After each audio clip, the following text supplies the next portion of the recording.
Hi everybody, it's good to be back again, and thanks Yuri for the invitation to speak here 2 years in a row. It is a great honour.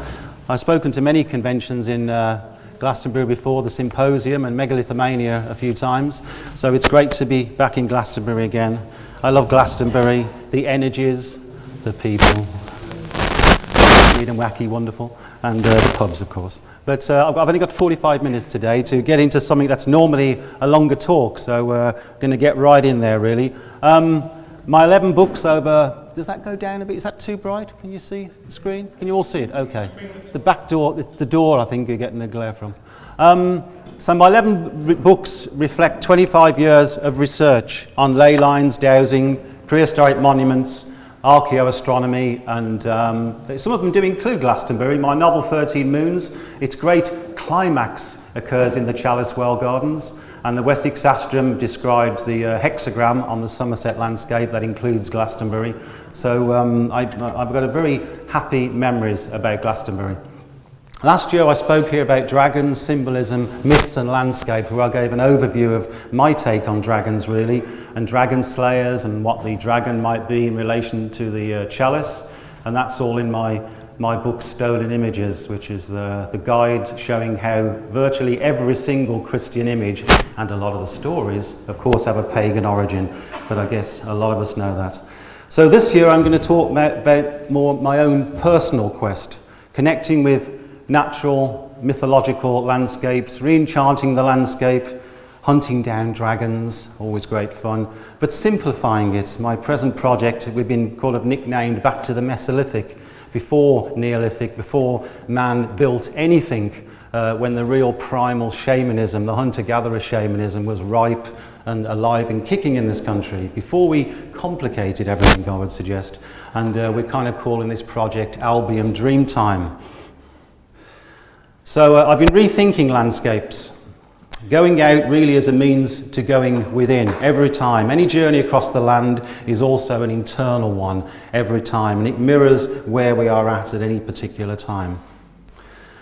And I've very much been interested in finding out about shamanism, which is literally into the dream time. We still have, of course, cultures today where we can study what may have been going on here many thousands of years ago. And of course we have our own shamanic people in terms of the druids, which a lot of people are into. We've got some druids here, haven't we? Where's Penny? My lovely little druid. Hello. And of course shamanism was in this country long before the druids rolled up. The druids just give us perhaps the first writings of what was going on, the writings about the druids. But shamanism goes right back. There is some evidence that shamanism might even go right back to Neanderthal times, which is quite amazing really, because there's evidence of ritual Neanderthal burials, which is quite amazing. So what we call the wilderness is to the shaman a wonderland of images and spiritual messages. To the shaman there is never one landscape, but rather many. And any landscape today is still the dream time. Still the dream time today, it's still here. Any Aborigine will tell you that.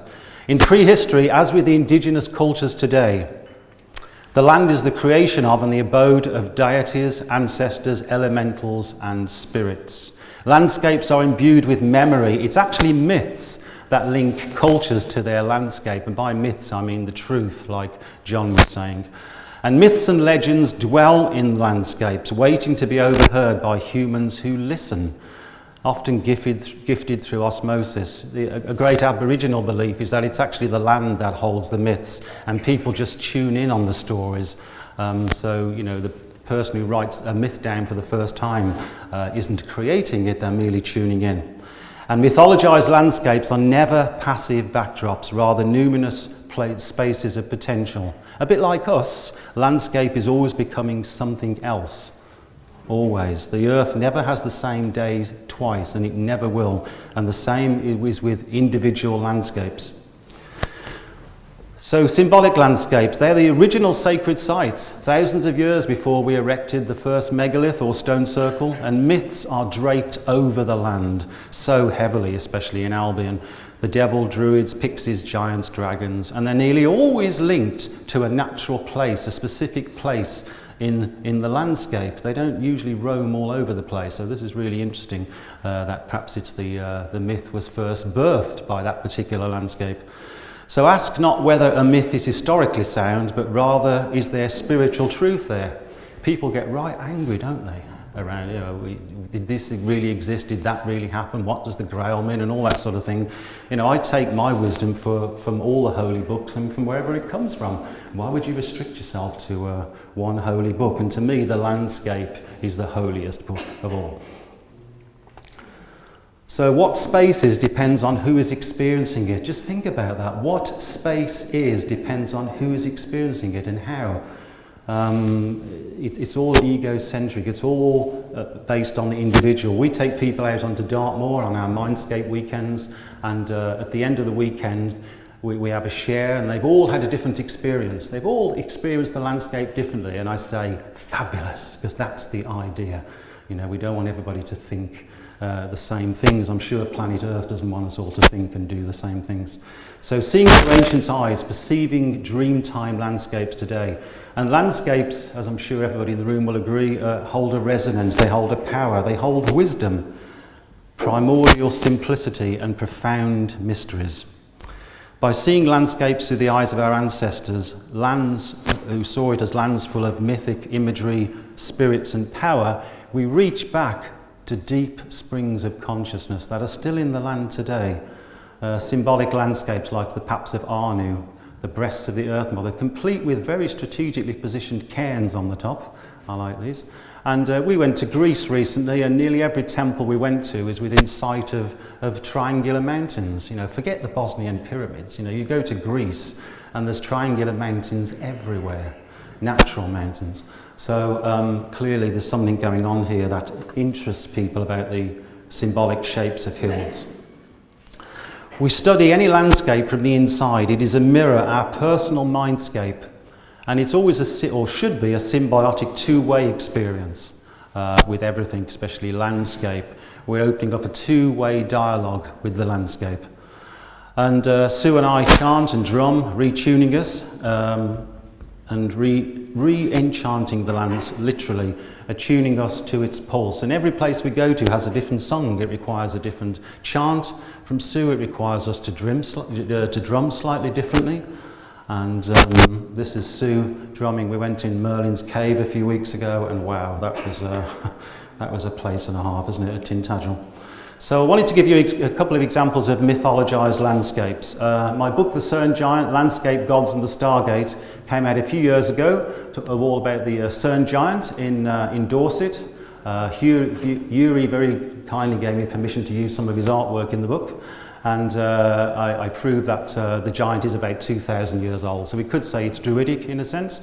And it's about 2,000 years old, and I've shown that there's a connection between Osiris and Gwyn ap Nudd and the Stargate position that rises over the giant. Only 2,000 years ago, Orion is very prominent in the why the giant is where it is and when. But this is the symbolic landscape of landscape. The shaded areas are everything over 150 metres above sea level. There's the shape of Giant Hill. Need I say more? Okay, this slide gets very interesting if I put it in upside down. So it's really good. And so here's Giant Hill with the testes and the phallus. It's amazing. And the giant is right on the tip, and issuing out just from the tip of the giant's phallus below the giant is the spring, literally issuing from the phallus of the giant. It's quite incredible. So the giant has to be there. And right opposite the giant is Weem Hill, a very pregnant shaped hill that comes into the valley. And Weem is an obsolete form of Wem, meaning uterus or womb.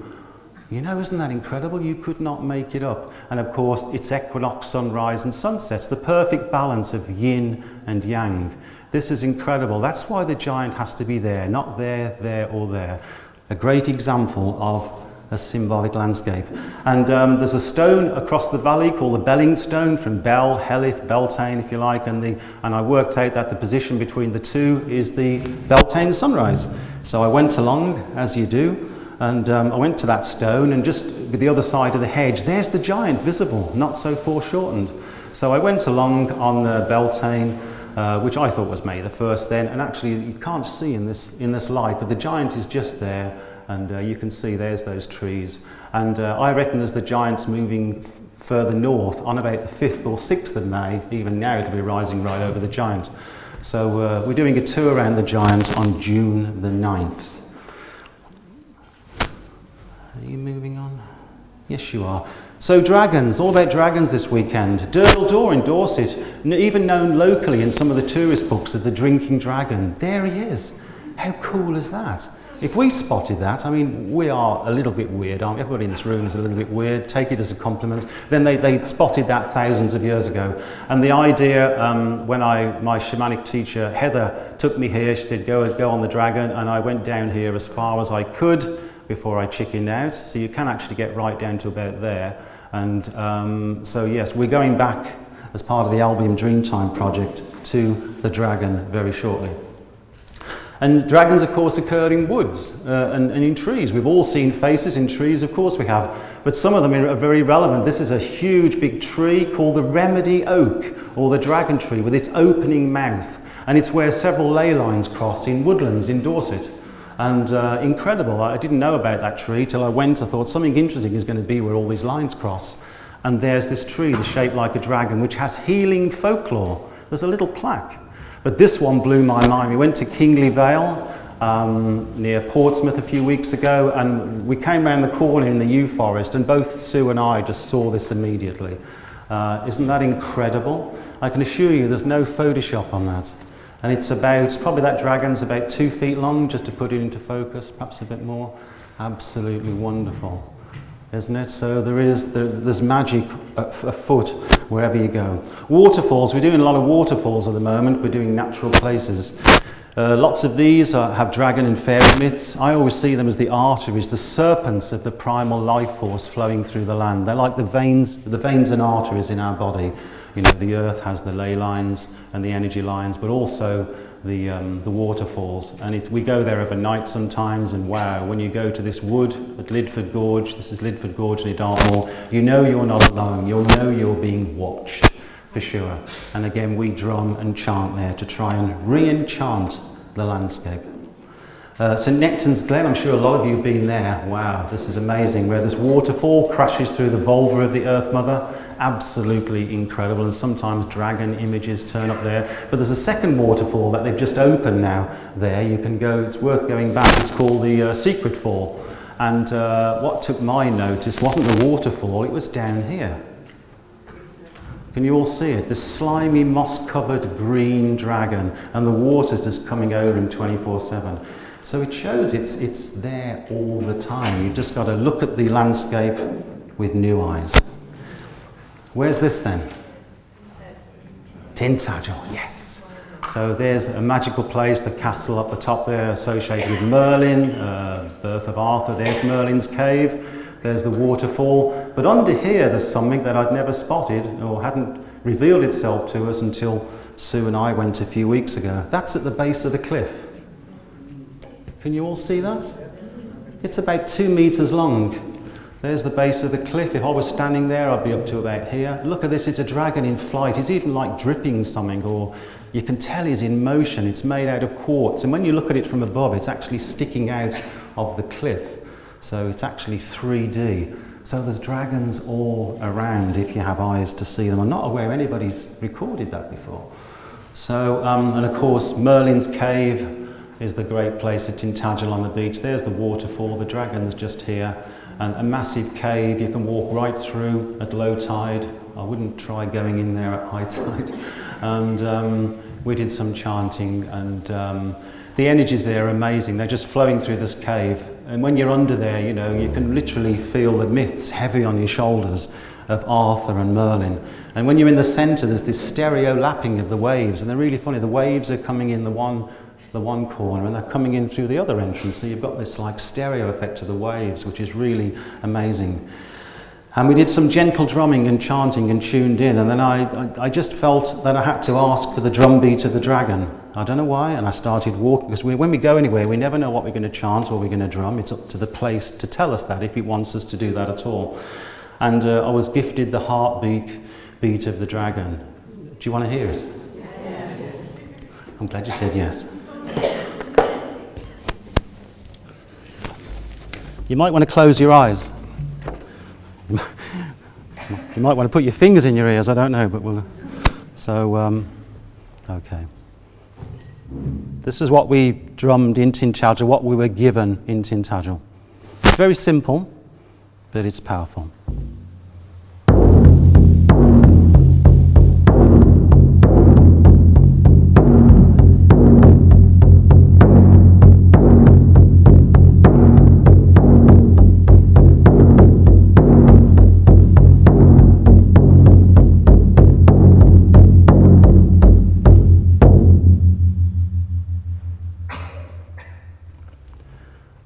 It's a very simple drum beat. You can open your eyes now. And that may not be the beat, that may not be the beat at other places, but that was the beat we were given. So it's loud, soft, soft, loud, soft, soft, soft, soft. It's an eight bar. So, and every time, wow, I do that, it gets me going. But I haven't tried that at other places yet, and so perhaps it'll be a new thing that we are gifted, and it was a gift. You might get there and be given a different beat by the dragon. Another one of our Albion Dreamtime places is St Audrey's Bay. Has anybody been here? It's in Somerset, near Minehead. No, why would you want to go to Minehead? Yeah. But just next to Minehead by Watchet is St Audrey's Bay. This magnificent waterfall crashes into the sea. There's only about a dozen of these around the whole of Britain where the waterfall actually falls into the sea, and you can actually stand behind it. There's two in the bay. But when I was at the side of it, I took the picture on the right. Can you see it? Yeah, the rock giant there, the spirited place. Quite amazing. Can you all see the head sticking out? You can't see that from the front. And that's what the water is bouncing off halfway down. So again, this is the sort of thing that our Aboriginal ancestors would have spotted and seen evidence of spirited place. This wasn't all roses, because the rock's vertical, so all these sharp spines were sticking up really sharp, so you have to negotiate this. This disappears at high tide. There's only a few hours every day you can get onto the dragon. And wow, it was a real, we were told, not to take this place for granted. This was a real initiation whether we would get there. We thought it would take us 20 minutes to get across. It took about an hour. But just about here, almost like the coils of the serpent rise slightly off the ground, and there's a huge cabin underneath, and that's me balancing in quite a ferocious wind, trying to keep my balance, hoping that Sue would take the picture as quick as she could. So again, you can see how this dragon folklore has carried on from Viking times. I wanted to give some examples from my Dartmoor Mindscape book, if I could. Dartmoor is the last shamanic wilderness in the whole of southern England. You can actually walk there, walk all day and not meet anybody, if you know where to walk. There's so many hills over 1,000 feet. 150 tours, 15 stone circles, 80 stone rows in this little area, 20 miles by 20. And what do people do nearly every time? They say, where's Dartmoor, where's Dartmoor? And when people want to go into the West Country, they all go to Cornwall, they all go down the A30, miss Dartmoor completely. And it's quite amazing. It's twice the size of Exmoor, twice the size of Bodmin, and it really is our last true wilderness area of southern England. And I found doing this study of the book, that most stone circle and stone rows are positioned in relation to natural features. It's the natural features that are the focus on the landscape. And many ritual sacred settings we found were natural as well. So clearly there was a time in the hunter-gatherers and the Mesolithic and even later when natural features were seen as being evidence of the spirit present. I'll give you some examples. Here's a rock simulacra on Ripon Tor, because I think rocks and megaliths are wisdom keepers, and this head is looking to where they put 3 cairns in a row, and when you're on the end cairn it all lines up with this head. And this was gifted to him. I had a lot of poetry gifted to me at sacred sites when I'm sheltering out of the horizontal rain and that sort of thing. I think the place almost appreciates, well, this idiot's come up here on a day like this, let's give him something, And I always call the mist the dragon's breath. The dragon's breath drapes the hill, consuming me, all is silent and still. It caresses my face, moist flirtation, kissing me, a sumptuous hydration. My features are tickled like a lover's attention. I am blissfully lost in this sensuous dimension. And I think it's all about experiencing the hot, the cold, the snow, the rain. You know, I'm sure the shamans didn't go up to the high peaks of Dartmoor just on sunny days with a thermos flask and some sandwiches. You know, they'd taken the initiate up onto the high tours when the weather was shit. They'd have made a point of that. So on Dartmoor, there's Venford Falls, this beautiful double falls, which we went to honour. But can anybody see something there? Can you see that? As soon as I got there, I could see this rock giant just coming out, absolutely perfectly formed. He's not going to be worn away by the two waterfalls. He's hanging on there. And there's other spiritual faces coming out of the ferns. It's such a Tolkien-esque place, Venford Falls. Absolutely magical. Wow, that you could feel the spirits and the fairies present. A couple of good examples. Who says there's no dragons? That's a rock dragon on Dartmoor, that's in the book, overlooking Merivale Stone Row. And it's about 6 feet long, that dragon. And all these faces I'm going to show you aren't a result of weathering. If anything, the weathering has softened them. This granite is so hard, most of the edges have only weathered about 1 centimetre in 4,000 years. So anything we're seeing now, our shamanic ancestors looked at, which is quite an interesting point. The Huckantor dragon. I call this the Great Staple Tor crone. Look, she's got her mouth open, as if to speak. And perhaps it did when the shaman was there. Sleep deprivation, food deprivation, loaded up with hallucinogens, loads of mushrooms, yeah. And sounds like Saturday night in Glastonbury, doesn't it? Then perhaps that mouth did appear to move when you're under the right mindset. So this is another one, call this Granny. There's the eye. Look at this, overlooking Merivale Stone Row. She's like pulling her tongue out. You know, probably at all the humans. And when you're sitting there, like Sue is here, under this overhang, you know that somebody was sitting there in the same place thousands of years ago. It's almost as if they roll up behind you. It's quite an amazing feeling. You know when the ancestors have been there. This is a great one. This is another example of Albion Dreamtime, I believe. You know, I could have showed you this slide and said, this is a slide, a great rock in Australia that the Aborigines find powerful, and you'd have all believed me, but this is on Dartmoor. Yeah, this is 4 views of the same rock from 4 different directions. Here's the face facing you, here's his nose from the one side, and when you get round the back, you see actually he's teetering. He's actually balanced on a rock, and there's from the other side. And I tuned into this stone and I said, wow, you're really teetering, aren't you? And it straight came back quite stern voice. Teetering on the brink, you or I, this rock or humanity, was the message I got back. So that was almost a telling off, really. That rock might be there, teetering on the brink after we have gone. Who knows? So this is a great one, also at Bear Down Tours. If any of you have been to Wistman's Wood, the great old oak forest on Dartmoor, this is just over the valley from there, and nobody goes up here. Look at this. This is a ritual setting. This is a shamanic setting. The stones have been cleared. Look at this huge head looking at an altar. And then this, on this side, they prop this stone up on a round boulder. So this is a sacred site as much as any stone circle. And yet archaeologists say, well, most of them say, no, no, no. So we're going back there quite soon. And look at this one. No photo, you don't need Photoshop on Dartmoor, I can tell you, forget it, throw it out the window. So this is at Pew Tor, overlooking the Merivale Stone Rows. It's like a dinosaur. Look at this eye, and this, it's incredible. And again, would this have been one of the stones that literally talked to the shaman when they were under the influence? So are these manifestations of the spirit of the place? Nothing's by coincidence, you know, so rocks, weather certain shapes as well as for themselves, perhaps to be recognised. And are these the giants of Brutus and dragons of myths, or at least the perpetuation of that folklore? So all this folklore is kept going, the fact that people are seeing giants and dragons in the landscape. They are there. They are there.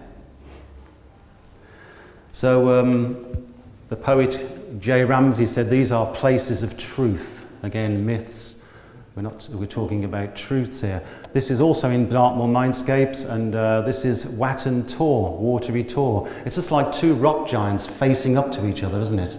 Who's going to blink first? And the energy coming through here is absolutely incredible. And the energy comes through here straight down the hill to Scorrel Stone Circle, which is a lot of you might have visited. And this bit is Photoshop. I had a meditation there. and the water dragon came out of this water bowl and went straight across the land to Watton Tor. It just went straight through me. It was see-through, and that's when I went online, I was looking for ages and ages till I found the dragon that just fitted. It's transparent, it's a water dragon. You know, this is an example of Albion Dreamtime. You've just got to tune in. It's all there, all the time. Look at these. I call these my mentors. These are two, groan. And these are on Hound Tor. They're two rock spirits. There's a little cave under there where I was gifted some poetry, which I'll read out in a moment. And look at this, like a little pucky-nose fairy on the rock. And then look at this. It's absolutely incredible. And this looked like that. In fact, it would have been even sharper 3, 4, 5, 6,000 years ago. Our Mesolithic hunter-gatherers were looking at the same heads that we can look at. How cool is that?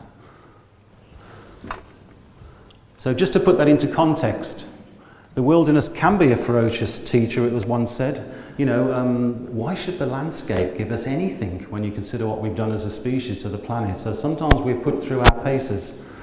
This came through when I'm sheltering in the horizontal rain under the little puck in that little cave there. And you can see those two heads in context now. Big granny looking over a little fairy-type rock. So you thought you were alone at this place of the all-seeing crone, this place of truth, Pixie Rock. I gaze across eternities, for I am Puck. Come shelter beneath, keep you dry.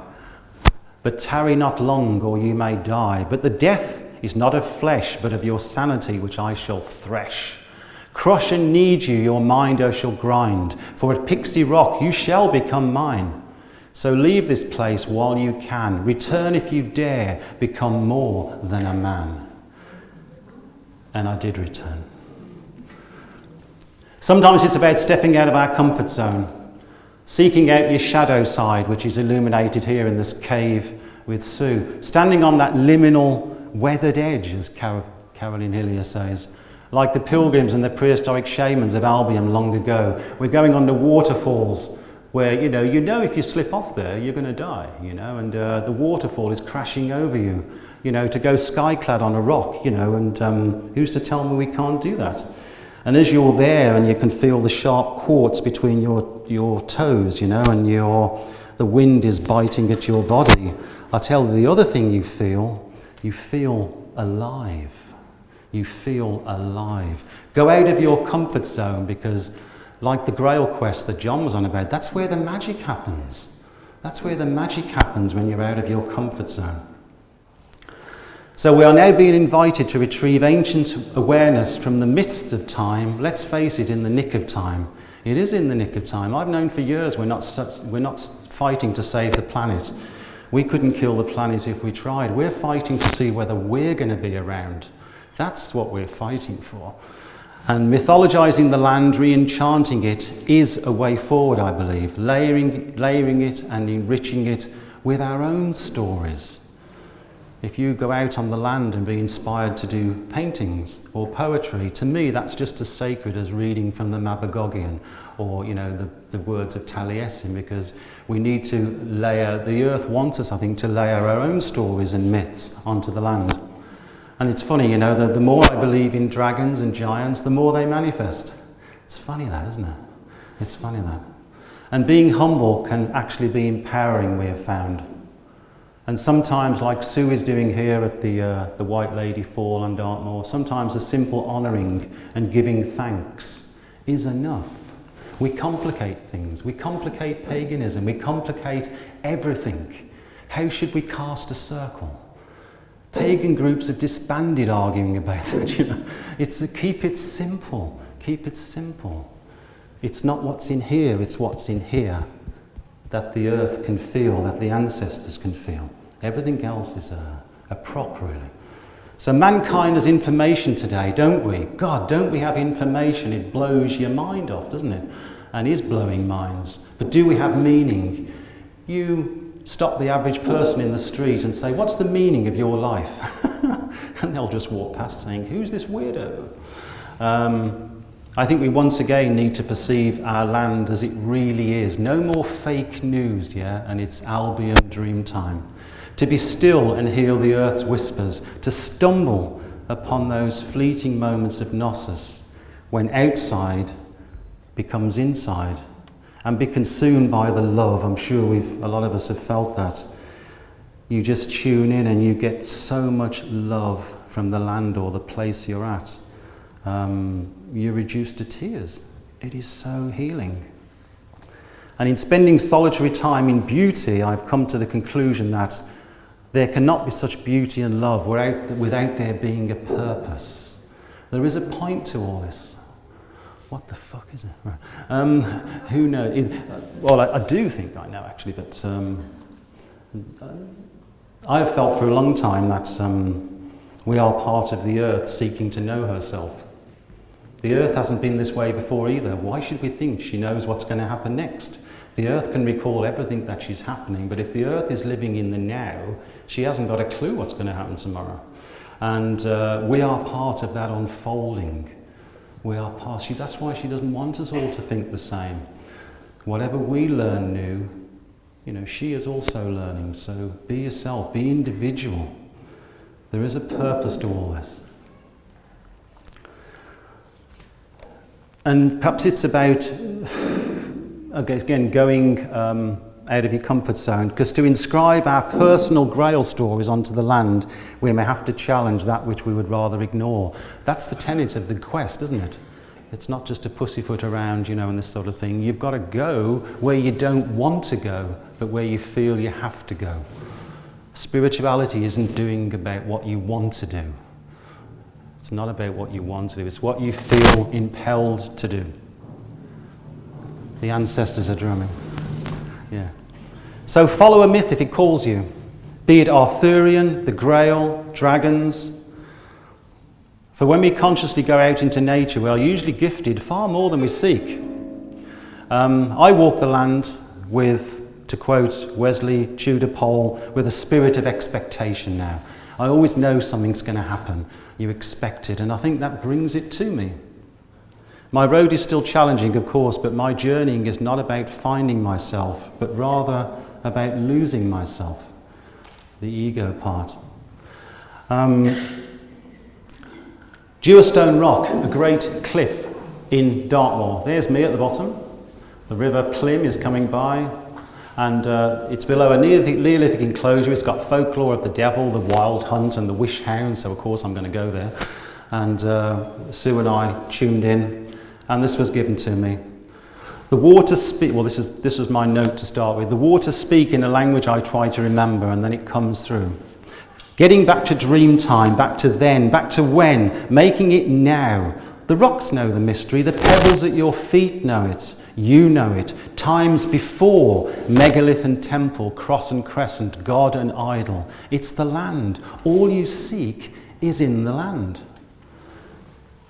And I'm beginning to remember, and I am so grateful. All things start and end at Albion's rocky, druidic shores, of course. That great mystic William Blake said. And this is on the side of the monument, great big massive monument built in London to celebrate the fire of London. Only the British do monuments to things that were a bloody disaster. Why do we do that? We're good at it, aren't we? And this is meant to be, it's variously been interpreted as Britannia, the Lady of the Lake, or Sick Albion. There's the sword of sovereignty she's clinging to. They're trying to help him or her above, to her feet. Everything is crumbling. And then right at the bottom, coming out of the earth, is a little dragon. And I think he's saying, can I help you? That's what I think he's saying. We all have a responsibility for healing sick Albion, every one of us. So Sue and I are doing this Albion Dreamtime project at the moment, where we're looking around all over Britain to natural places that we think hold magic and spirit, where our hunter-gatherer ancestors would have gone, trying to find places where there's been nothing done by man. Unfortunately, this means there are no ice cream vans. When did I start? 15:15 I started, didn't I think? Yeah. You're running a bit late, okay. So we go into ridiculously amazing places, going behind waterfalls, going at these places, and it's been an amazing project. It still is. We're going all over, up to north this year and to Scotland. So if you know any places that are natural and untouched by man, then please let us know. And we're doing our Dartmoor Mindscape weekends and day walks. dowsing, shamanic, experiential, mindful and silent walking. We take you out onto Dartmoor for the weekend, and if you're lucky, we might even bring you back again. And we get you to do silent walking. We squeeze you into chambers and under little ledges and rock crevices and drum around you. And also a bit nearer than Dartmoor, we're doing in June, we're doing a King Arthur's Cave workshop. Has anybody been there? King Arthur's Cave in the Forest of Dean? Oh, it's got lots of folklore to do with King Arthur, naturally. There's 2 or 3 chambers. It's a massive cave, probably twice the size of this stage, and we're going to do some afternoon drumming there. Please let us know if you want to come along. And there's my convention. Last of the adverts. Please come along. Yuri spoke there recently, and it's the busiest one-day convention, Earth Mysteries Convention, anywhere in Britain now, the busiest one-day one. Got a great lineup this year, sacred geometry, new discoveries. Old Jeff, some of you know Jeff Stray, don't you, in Glastonbury, and Chartres Cathedral. I'm doing a longer, more in-depth talk of this one. And Dirk Campbell, someone might have seen him at the symposium last year. He's actually he studies old scriptures and old paintings at temples, and he actually recreates musical instruments from prehistory, and he plays them on stage. It is amazing. Bringing the ancestors back to life. So please see us on our stall, where by sheer coincidence we have some of the books I've mentioned. So to conclude, to me, it actually no longer matters if the zodiac, the Glastonbury zodiac, or dragons, or the Grail, or ley lines are real, or ancient, or even a product of modern imagination. It doesn't bother me now. What a relief that is. I'll tell you, what a relief that is. The things we argue about, as John mentioned. What matters is that through such things, we are once again mythologizing and re-enchanting the land. Whether it's about dragons or the Grail or UFOs or crop circles, it doesn't matter. All those things are just an excuse to get you out there and questioning things again. So perhaps, just perhaps, there is hope for mankind. Perhaps. There's always magic afoot. This is at the cheese ring. This is one of the simulacra next to it. What did our ancestors think of this? They believed only the giants could create such things, that they couldn't be created by human effort. And they're right, you know. And when we went there, this raven kept turning up and circling us. He kept calling to us. He wouldn't leave us alone. Fantastic. What a day. So let us stand in the light of our truth, not in the shadows of others. All the shadows we often cast over ourselves. And let us walk gently across Albion once more, literally in the footsteps and the presence of, I now realise, our ancestors. And when all's said and done, I believe this is the most sacred place to which you will ever quest. For planet Earth is the quest. Planet Earth is the quest. Thanks for listening to what I've had to say. Thank you.